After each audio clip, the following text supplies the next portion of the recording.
Bueno, pues Richard III es un personaje de Aya Kano, de la obra Requiem por el Rey de la Rosa, que no sé si lo conocéis, pero está sacando ahora mismo un anime de 24 capítulos y ya estamos como en la segunda mitad. Entonces, ¿por qué he puesto a Richard? A mí me gusta mucho porque es un tipo de personaje que no se suele ver, ya que es,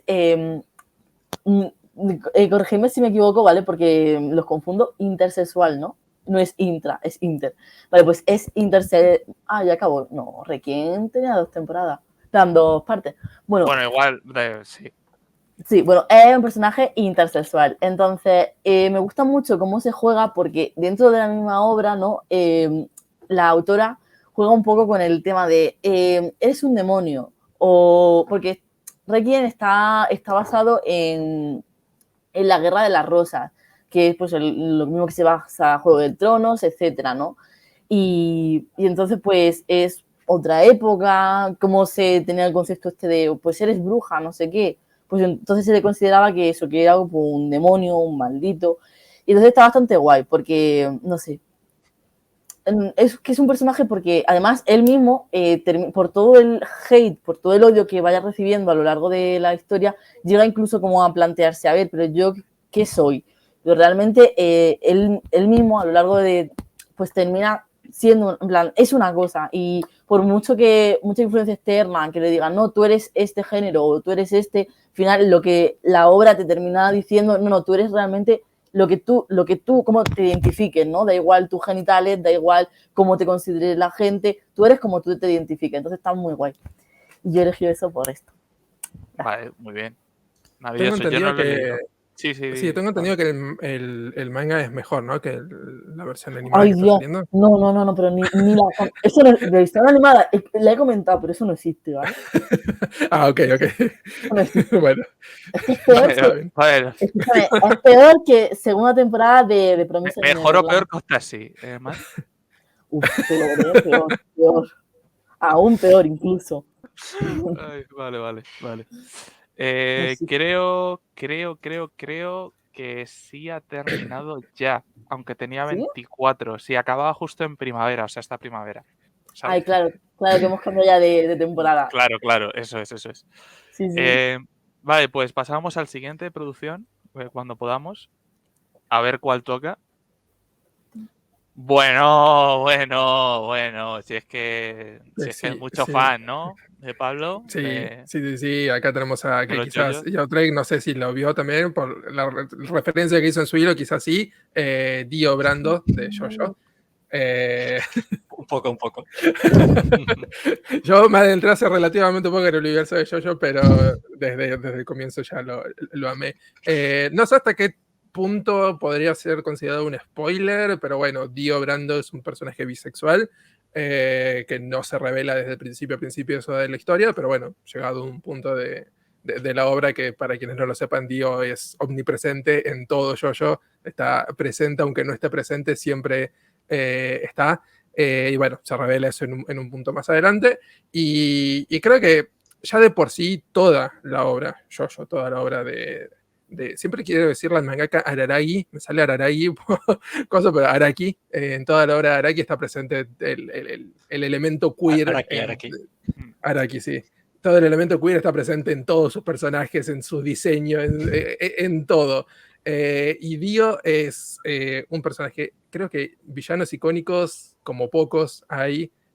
Un personaje que cuando aparece en el primer episodio le pega una patada a un perro, es lo primero que hace, es literal, y ya desde ese momento dije, ok, este es un personaje que va a ser una locura. Y definitivamente fue así. En cada parte que aparece se vuelve más alocado todavía. Y lo interesante es que este aspecto de su bisexualidad no es un punto argumental que genere conflicto, que genere drama, es algo del personaje. Es simplemente y ya está. Y creo que eso es también lo importante de cuando a veces se busca representación, que obviamente está bueno contar historias sobre estos temas y sobre estos diferentes orientaciones o diferentes identidades, pero también está bueno que aparezcan simplemente personajes que son y listo, y totalmente normalizado. Así que me parece genial cómo aborda eso en JoJo, y de hecho creo que si tuviese un poquito más de libertad aquí confirmaría un montón más de personajes como Queer, porque claramente se nota en su corazón que tiene ganas de hacerlo. No sé, yo qué piensa de Dio como personaje. Es que yo no me he visto yoyos. Un personaje bastante particular, desde luego. ¿Cómo dices? Que no me he visto yoyos yo. Pero me lo estás vendiendo, ¿eh? Se vende bien, es interesante. Y sí, Dios desde luego tiene un estilo muy particular. Esa forma de subvertir al Drácula para hacerlo tan... No sé, yoyoístico es esto que queer, es esto que tan es tan poético que tiene, esa forma tan, esos manerismos, me parece maravilloso. Pero sí, me parece muy buena elección como personaje, la verdad. Sí, y un brillante sello. El de actual, ¿no? ¿Mm? Por supuestísimo. El mismo que Bobo, por cierto. Perfecto. Yo poco que comentar aquí porque ya sabéis que yo he visto las 2 primeras partes de JoJo's, pero yo no he caído en ese pozo. De hecho, no sabía que era bisexual. Lo descubrí cuando Pablo preparó la presentación. También te digo que cuando lo leí no me sorprendió, ¿eh? No me sorprendió demasiado. No. Aunque, como ya decías, si bien explicabas tú, Pablo, no parece una característica... o sea, es decir, que simplemente no es algo de lo que haga exhibición, no la obra en ningún caso. Bueno, vamos a pasar al siguiente, si te parece bien, Fran. Fran, que es producción. Por si creéis. has desvelado el secreto. No, bueno, pues me está hablando aquí, ¿sabes? Son las voces de mi cabeza, producción. Y por eso. Es uno de los nos nombres reímos. claves. Por eso nos reímos. Cuando se sube a YouTube ponemos un pi ahí. Sí, sí. Si no, ahora clipearán esto para buscar, ¿no? Buscar el origen de producción. Pero de cualquier forma, este personaje le puse yo aquí, la verdad, que es Ruka.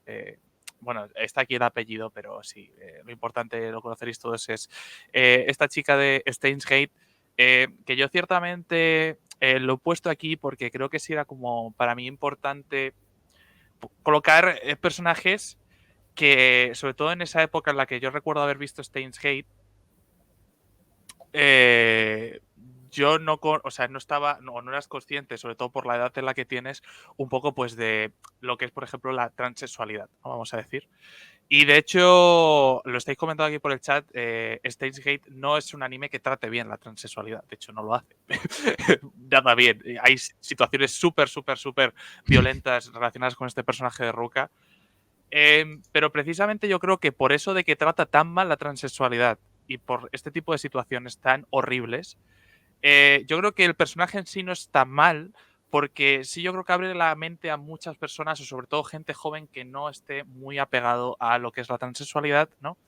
En un momento de tu vida en el que, hablo por mi experiencia personal, ¿no? En el que estás un poco aprendiendo también qué es eso de la sexualidad, quién eres tú, ¿no? La adolescencia. Y yo realmente sí me abrió bastante los ojos porque precisamente por el estar tan mal hecho, ¿no? Como estáis comentando, es que te haces consciente de que esto realmente es algo sobre lo que te tienes que informar o al menos sí te genera un cierto interés, ¿no? Por saber cuál es la situación de estas personas, ¿no? Es decir, en qué consiste. Luego también muchas cosas que tú no sabes en ese momento, ¿no? Del cómo tratarlas, cómo no tratarlas. Creo que hay obras, por ejemplo, sobre todo yo recuerdo que a raíz de eso me vi muchas películas, sobre todo de imagen real, que sí tratan bien, ¿no? El tema. Y la verdad es que creo que inició para mí un proceso, no vamos a decir como de aprendizaje muy interesante y por eso quería traerla a la buena de Ruka. Aunque sí es cierto que una de las pocas cosas que posiblemente hace mal Steins Gate sea tratar la transexualidad. La primera Pero bueno. temporada, bueno, por comentar un poco, la primera temporada es que básicamente te lo pone como a un chico femenino y ya está. Luego la segunda temporada ya sí como que te empieza a poner que además le gusta vestirse de mujer, pero es que súper mal. No sé. Sí, de cualquier forma, yo creo que el punto álgido aquí lo tiene, ¿no? Porque al principio es como que quiere jugar con la ambigüedad esta sin darle mucho más dimensión, ¿no? es cuando, a ver, tampoco voy a destripar nada a nadie, ¿no? En Steins Gate se salta entre diferentes tiempos temporales y realidades, ¿no? Hay una realidad en la que es cuando ella realmente, por una cosa bastante, vamos a decir, aleatoria, realmente no es un hombre, es una mujer, ¿no? Biológicamente, o sea, nace como mujer. Y tiene una situación con... sí, hoy no me acuerdo ahora del nombre del protagonista, ¿no? Okabe puede ser. ¿Me suena así? Sí, sí. Que tiene una situación súper violenta. Y que realmente es la que me refería yo de cuando te haces realmente consciente de la problemática que aquí existe, ¿no? Porque hasta ese momento, al menos yo en mi mentalidad adolescente lo tomaba todo, pues como dices tú, algo que, bueno, no está ni tratado ni bien ni mal, ¿no? Como otra gracieta más, otra muy mala representación que se ha hecho del colectivo, ¿no? En el anime. Y sin embargo, yo creo que ahí, por la violencia de la situación, es cuando dices, hostias, ¿sabes? O sea, es como que te choca tanto que no voy a estripar la situación en concreto porque si no os rompo algo de Steins Gate, ¿no? Pero vaya, que me hizo tomar constancia y por eso le tengo cierto cariño, ¿no? Vamos a dejarlo ahí. Y realmente con esto vamos a pasar al siguiente, porque mi buen personaje LGTB era el otro, no este. Pero bueno, de cualquier forma, mientras vamos pasando producción, Yautrek, ¿alguno que se te venga a la cabeza? Aparte, evidentemente, no de los que hayamos comentado, pero que digas tú, ostras, este personaje a mí me marcó mucho por esto, me gustó mucho por este motivo. Hombre, personalmente, yo elegiría a... Mira, me se me olvidó hasta el nombre. El de Fire Punch, pero claro, ya hemos tocado mucho del tema hoy, ya tenemos bastante, pero personalmente me pareció una prestación correctísima y me sorprendió mucho en su momento. Pero ya que estamos, quisiera aprovechar para enseñar el personaje de Okiku de One Piece. No por que sea la mayor representación, que lo es, me parece una muy buena representación dentro de One Piece de un personaje trans, me parece un buen trato de veras, sino como una especie de redención del autor, por así decirlo. Quiero decir, es un autor oda a todo el tema LGTB, bueno, las libertades, las diferencias de las personas, tal y cual, trata muchos temas y a veces ha patinado alguna vez, aún recordamos el time skip del entrenamiento de Sanji, que patinaba un poquito en cómo... Sí, o sea, la intención de este autor sí, lo defiendo porque su intención siempre ha sido genuinamente buena, solo que patina. A veces patina, tiene esas cosas, pues mira. Pero sí que se le ha visto siempre una genuina intención de mostrar la diversidad del ser humano, de mostrarlo como algo positivo, como estamos diferentes, tal y cual. Y con Okiku me pareció como una especie de arco de redención del propio autor, decir, mira, me lo habéis dicho muchas veces y sí que es cierto que esto no lo hice muy bien, así que voy a mostrar correctamente cómo hacerlo. Y tenemos a Okiku. Tenemos ya el caso Yamato, que es un caso... Yamato es un caso un poco extraño, pero como al final lo han confirmado, tal. Pero siempre es yo siempre lo dejo un poquito al margen como estamos, pero es raro porque es un caso un poco particular por cómo está en la obra. Bueno, sí que de momento voy a recurrir únicamente a Okiku. Que no se ve, pero tengo un fondo de Yamato. No. Bueno, es un dibujo que encontré en Twitter. No se ve una mierda. Sí, creo que... No lo puedo ver, pero creo que puedo deducir que es de Cubista Friki, seguramente. Más o menos. O sea, vale, lo veo mal por la pantalla. Más o menos. Si no, ya sabéis, en el Twitter de Mal, tuitealo mal. Y ya así la gente puede verlo. Sí, es el dibujo de Cubista Friki. Dice la gente, esta imagen es preciosa. Es que es preciosa. Es preciosa. Lo es. Lo es. Me pues la verdad, oye, está bien. Ese aporte, la verdad. Porque yo no lo conocía. También es verdad que no estoy muy metido en One Piece, entonces es fácil que yo no conozca algo de One Piece. Hablando de One Piece, Mal, coméntanos porque creo que el siguiente personaje también es tuyo. Sí, pero no es de One Piece. No, este no es de One Piece, no, bueno, no, tú eres la persona de aquí de One Piece, de las cosas de One Piece. Sí. Bueno, pues el siguiente personaje es G de All About G o G no Subete, que es una chica trans que, bueno, básicamente este manga pues te cuenta la historia de esta chica desde que es pequeñita hasta que ya pues se convierte en adulta y, bueno, digamos que tiene una hija. No es spoiler porque es como empieza el manga, te cuenta que tiene una hija.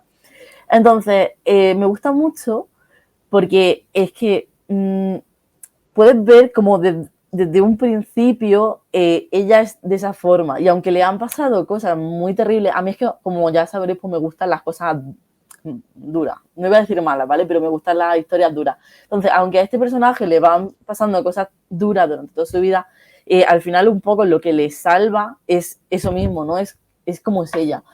E incluso, aunque se podría decir, se podría hacer el típico, no, es que es trans porque le pasó X cosa, que se ven en los primeros capítulos, ¿vale? No voy a hacer mucho más spoiler. Pero no es así, ¿sabes? Porque realmente te dicen, es que yo soy así desde antes.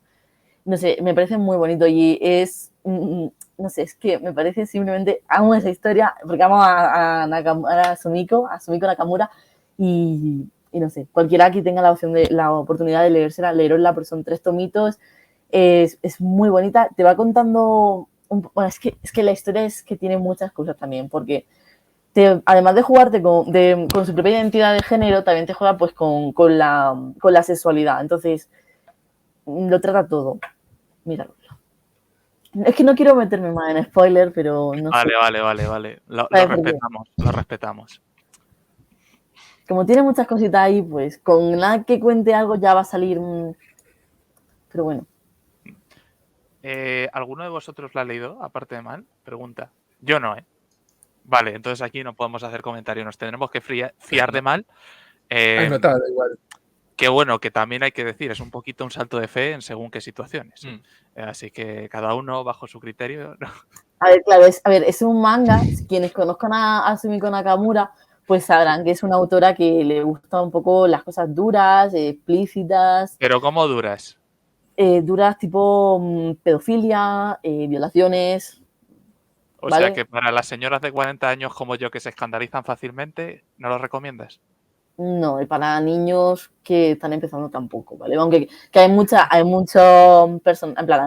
ejemplos de personajes LGBT que podría haber traído más light, pero es que a mí me gusta mucho esta autora. Claro, pero Entonces, a ti te va. claro, entonces pues te va la quiero traer. marcha. Claro, a mí me va la marcha. Entonces, sé que hay gente en el chat que también, así que. Pues, Sí, y lo que están comentando aquí, esa imagen es preciosa. Bueno, eso es lo de antes. sí, Pero lo hemos esta imagen del personaje también es precioso. Así que el manga es completamente así, porque el dibujo de ella es precioso, es como súper así. Bueno, el pelo ya lo veis, súper enroscado, es que maravilla. Muy estilizado. Sí, lo amo. Lo amo. Una pregunta, ¿por qué manga empezar para leer esta autora? Es que lo tenía ya también apuntado algún día para leer. A ver, igual, no sé por dónde comenzar. ¿quieres algo para todos los públicos Aprovecha. o algo? ¿Sabes lo que digo? No, o sea, yo tanto lo que me eche. A ver, a mí me parece muy guay que son 3 tomitos. Luego, si no, pues para todos los públicos, que también que es muy light, ¿no? Les tranquilito, tienes la misma clase, pero tiene muchas secuelas. Ese es más largo porque tiene a lo mejor 2 tomos, luego tiene una secuela de 2 tomos, luego una secuela de la secuela de otro tomo, así 50.000. Así que, no sé, Entiendo. realmente Bueno, cualquier está bien, válido. porque para la gente que no ha empezado a leer a Sumiko Nakamura, pues, oye, nos viene bien esto, ¿no? El saber un poco la opinión, ¿no? Y por dónde podemos empezar con esta autora, también sabiendo, pues, lo que nos ha comentado Mal, ¿no? Que bueno, hay gente que no les gusta el contenido más explícito o encontrárselo. No es mi caso, yo estaba de broma. Pero bueno, que eso, que hay para todas las sensibilidades también. Sí. Luego están preguntando si en la misma clase tiene películas. Y sí, es la única adaptación animada que tiene esta autora. Así que si queréis acercaros a ella, pues también podéis hacerlo por la película. Vale. Eso está bien saberlo. ¿Pasamos producción a la siguiente? Al siguiente, sí. Es no me él. equivoco. Es él, creo. Bueno, no lo sé, Kino. la verdad. Vale. Dale, Pablo. Sí. Ahora en la siguiente es Kino, que es un personaje no binario de la historia del anime y de la novela original de Kino no Tabi. Que básicamente la historia en sí sigue la vida de Kino, que es un personaje, como dije, no binario, que se embarca simplemente en una aventura con una moto y va viajando por diferentes lugares, diferentes pueblos, diferentes ciudades y va experimentando diferentes cosas en cada uno de esos lugares. Es como esas, no son necesariamente episodios autoconclusivos todos, pero bueno, es como que son historias en sí muy radicadas en el pueblo que visita, y cada pueblo, cada país, cada lugar es una historia diferente, un conflicto distinto, una problemática que se da. Y para empezar, en cuanto a historia, a mí me encantó. Esta tiene 2 series animadas, una que salió por el 2007 creo, y una más reciente que creo que si no es del 2016 le pega en el palo, que de hecho justo fue esta versión más reciente dirigida por Taguchi Tomohisa, que lo mencionábamos antes. Así que bueno, Mi pana. tu pana lo dirigió a esa versión. Y bueno, en cuanto a historia, a mí me encanta porque aparte me gustan mucho las historias de personajes que se embarcan en una aventura y van conociendo diferentes cosas a medida que van en el viaje y van experimentando y creciendo justamente como personas por ese tipo de contactos que van teniendo. Y lo interesante de Kino es que el género de este personaje, que cuando nació fue asignado como mujer, luego, a medida que va creciendo, se va dando cuenta de que no quiere estar asociada con ninguno de los géneros. Nunca se utiliza de ciertos términos como no binario o géneros, género X, como se diría quizás en una época más lejana, cuando salió la obra original. Nunca se explicita, pero es muy evidente que toda la cuestión de género no aplica para Kino. Justamente cuando le preguntan si es un hombre o una mujer, dice que simplemente es Kino, su identidad es ser sí mismo. Y mismo cuando va refiriéndose en la versión escrita, se refiere con distintos pronombres, usualmente es un pronombre masculino, pero a veces también tira algún pronombre femenino para referirse. Así que me parece que eso es muy interesante, porque uno nuevamente viene un poquito ahí a lo que mencionábamos con el tema de Dio, de que son personajes que encarnan una identidad diferente, que tienen un estilo, pero no es el conflicto central ni es la pieza más interesante de su construcción como personaje. Kino tiene un montón de cosas más para ofrecer como personaje, como todo el arco de crecimiento que va teniendo y de las personas que va conociendo. Así que me parece que eso también es muy destacable. Y la historia en sí, más allá del personaje, la historia en sí cuenta mucho esto sobre países que tienen reglas muy estrictas, que tienen muchos prejuicios, y justamente como que todo el anime trata de desmoronar un poquito eso. Así que creo que se enmarca incluso en un buen ámbito. Para mí, este tipo de historias, que aparte son como más calmadas, más tranqui, bajan un cambio, me parecen súper interesantes, y es bastante contemplativa. Tiene como todo lo bueno de un slice of life combinado con una buena historia de crecimiento del personaje y nuevas aventuras en cada capítulo, y la gran mayoría son muy sólidas. Así que Kino me parece un personaje destacable también para eso, porque aparte es un caso de representación no binaria que no suele haber en el anime, sobre todo, ni en medios en general. Así que se agradece eso. Se agradece mucho. ¿Cómo decías que era el anime de mi amigo? Kino no Tabi. Vale. El viaje de Kino. Kino no Tabi, creo que la versión que es del 2016, por ahí, la de Tomohisa. Que creo que incluso llegó a dirigir algunos capítulos, me parece. Vale. Después, Ya está apuntada. Tengo muchas ganas de vérmela, porque es que hay muy pocos personajes de representación no binaria. Y a mí, por ejemplo, a la cabeza solo se me viene ahora Hanji de Attack on Titan. Y literalmente, no es que sea no binaria, sino que el autor dijo, ponerle el género que os dé la gana. O sea, en plan, sí. cada persona le ponga el género que considere. No es que la propio personaje diga... Claro, pero eso es un poco... Es que, claro, es que Hajime, ¿no? El de Komi-san. Pues, bueno, pues puede claro, ser... claro, o puede... es como... Sí. Por eso te digo que los personajes así se cogen con pinza. Igual que los personajes asexuales. Yo solo conozco, bueno, un manga, el que estuvimos hablando el otro día, Sombras sobre Shimanami, que se diga claramente, soy asexual. Por ejemplo, se dice mucho que Luffy de One Piece es asexual, que, bueno, Sherlock Holmes ya yéndonos del anime, pero y de manga, pero... Sí.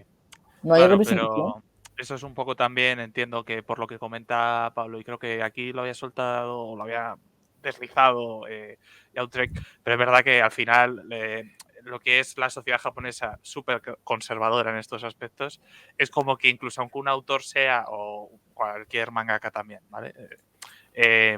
Quiera tratar de plasmarlo, es como que cuesta mucho dar ese pasito de más y decir, no, es que este personaje es, ¿no?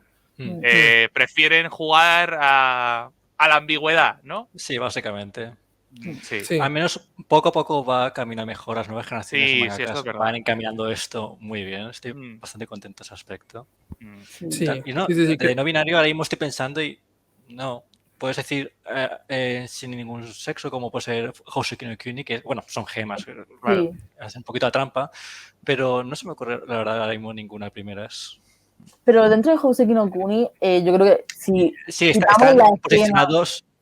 No, pero si, en plan, si quitamos la excusa de que son gemas, realmente hay personajes que se identifican como femeninos y otros que se identifican como masculinos.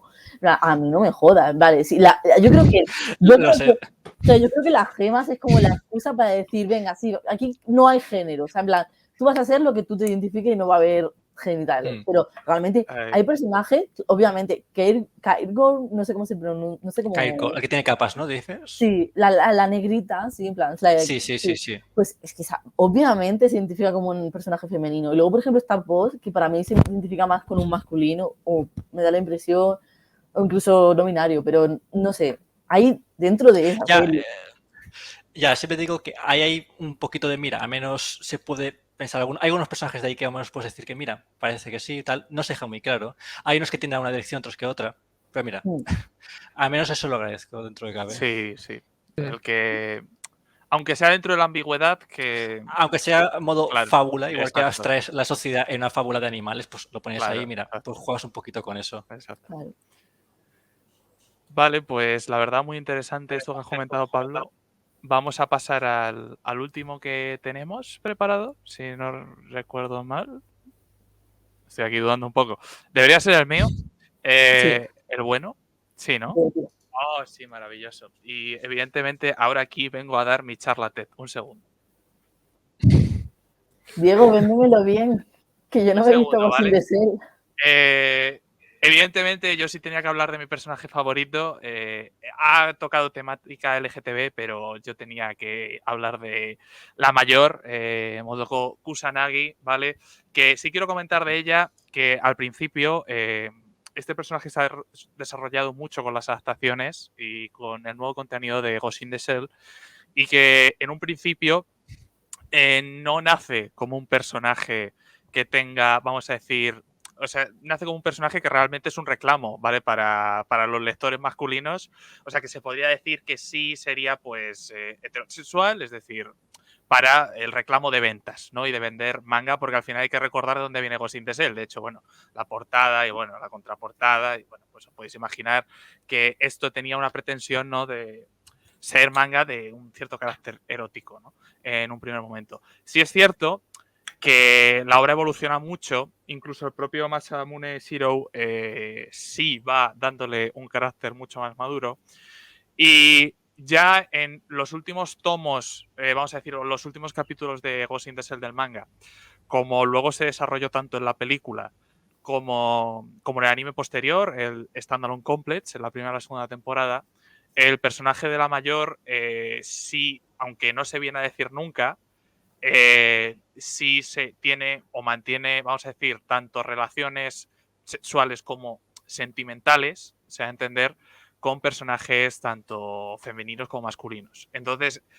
dentro de lo que sería el fandom de Ghost in the Shell se puede considerar un personaje bisexual, pero sí hay que comentar que, como decía Pablo con otros personajes, yo creo que el personaje de la mayor es un personaje que es tan bueno por el simple hecho de que esta bisexualidad suya yo creo que viene un poco asociada a las características que tiene el personaje. Es decir, es un personaje que en ningún momento se limita, vamos a decir, no limita su mundo a nada que esté dentro de un marco, ¿no? De lo que la sociedad le tenga que decir que tiene que hacer. Es un personaje que constantemente está buscando de alguna forma el modo de desarrollarse. Además, aunque se puede decir que la mayor es un personaje femenino, que yo creo que esto es más o menos evidente, no es un personaje o una mujer al 100%, porque hay que recordar que dentro del canon de Ghost in the Shell es una niña que a la edad, antes de que se desarrolle, vamos a decir, tanto sexualmente como personalmente, trasladan su cerebro a un su cerebro lo trasladan su información a un cibercerebro y tiene un cuerpo cibernético, que es una de las características principales del personaje durante todo su desarrollo adolescente y la etapa adulta. Por eso es, vamos a decir, un arma tan potente, ¿no? Porque sabe controlar este tipo de cuerpos como ninguna otra inteligencia es capaz de hacerlo, ¿no? Entonces, precisamente por eso, para mí es un personaje tan interesante porque te abre las miras, o al menos a mí me las abrió muchísimo, y esto no hace falta ni que sea en tu época adolescente ni en tu época adulta. Tanto si ves la película como sobre todo el anime posterior, no tanto los mangas, aunque los mangas sí deslizan algo, eres capaz de coger toda esa gran carga, no tanto filosófica, porque sí es verdad que es una serie muy filosófica en general, Ghost in the Shell, tanto la película como el anime Standalone Complex, pero que al final habla mucho de lo que es el ser humano, ¿no? Que esto es algo que, por ejemplo, ha comentado Yautrek en el caso del personaje trans de One Piece, ¿no? Que al final hay autores o hay obras que se centran mucho más en presentar la diversidad, ¿no? Y Ghost in the Shell yo diría que aquí, más que presentar la diversidad, lo que quiere hacernos reflexionar profundamente en estas dos obras sobre todo es el qué es ser humano. ¿Dónde están los límites del ser humano? ¿Qué es lo que nos hace humano? Y evidentemente hay la sexualidad. Y también hay que decir, pues, evidentemente, a quién queremos, a quién amamos, el cómo nos sentimos, es algo muy importante. Y hay capítulos en especial, sobre todo del anime, se me vienen a la cabeza de la serie, que se centran muchísimo en esto. Y aquí la Mayor luce con luz propia. Pero bueno, es que la Mayor es un personaje increíble. Yo estoy totalmente enamorado de ella, aunque dudo que ella estuviese enamorada de mí. Pero bueno, quién sabe. Quién sabe. En un mundo ideal podría pasar cualquier cosa. Y realmente aquí termino un poco mi exposición. No sé si alguno de vosotros ha leído, visto Ghost in the Shell, tanto como yo, al menos. O algo. Con algo me vale, ¿no? Y puede y quiere comentar algo de la Mayor. Pero Yo hasta aquí mi charlatán. la película. Yo vi la película. película. Es increíble. Sí, la película hecho, es una obra maestra. Y de hecho, en la película, ella no lo hace nunca explícitamente, pero sí habla mucho de la identidad, de lo que. Incluso ella es muy ambigua a la hora de tratar de siempre, ¿no? El tema este que hemos comentado, la ambigüedad. Ella sabe que es una mujer y que puede atraer a los hombres, o incluso no a los hombres, a las máquinas, ¿no? Porque hay que recordar que Ghost in the Shell está en este paradigma en el que la conciencia humana no tiene por qué estar vinculada a un cuerpo. Entonces, ahí es un poco donde entra todo este juego y todo este estadio de reflexión, ¿no? Es decir, lo que es el humanismo cuando no hay cuerpo asociado a él, ¿no? Que también es muy interesante y qué es esto de la identidad sexual y a quién amamos. Entonces, creo que es bastante curioso todo lo que propone ese aspecto y por eso quería traerlo aquí. Me pregunto cuántas palabras tendrá una nota de Ghost in the Shell escrita por Diego. Bueno, hay una ya que no la escribí yo, tengo que decir, ¿eh? Hay una ya que no escribí yo. Pero yo la verdad, es una película que no me voy a cansar nunca de recomendar, sobre todo. La serie también está muy bien, ¿eh? Pero es ¿Qué serie recomendado? Porque no recomiendas Standalone Complex, en la primera y la segunda temporada. No la Standalone Complex 2045. De esa, huid. Vale, huid en otra dirección. Arais tampoco está mal, pero me gusta menos que estas dos que he comentado.